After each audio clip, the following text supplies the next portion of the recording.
Hi friends, how are you? Welcome to my YouTube channel Zamila Khan 92. Today our topic is how to change the cartridge of HP Office Jet Pro printer 7740. So I will show you how to change this cartridge. So let bring it out of the packing.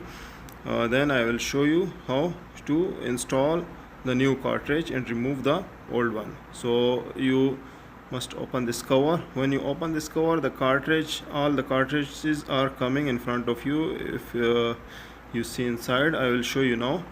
So see the right place, right position of the cartridge. Just pull the cartridge. It needs just a small push, and then it will be come out.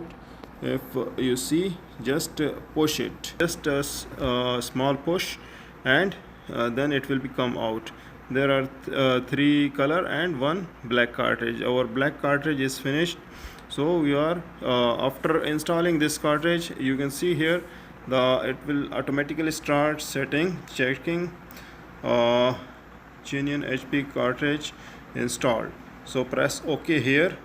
You will must press OK here. So then the installation is starts now.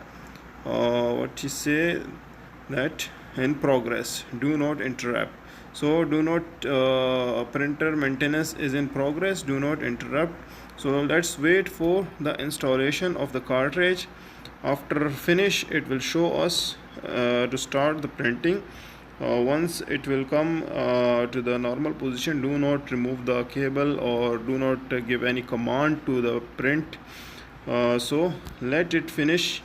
So that's it, our cartridge is installed now, so we can print now. So let's check the print will come or not. Open the tray of papers on which the paper will stay. So let's see printing. Now we give it to the command of print. So see the print will come or not. Before, the print is not coming because our cartridge, black cartridge, is empty. That's why there is no print coming. So let's see. So here comes the print. So it's fine now. Our cartridge is installed properly. Thanks for watching my YouTube channel.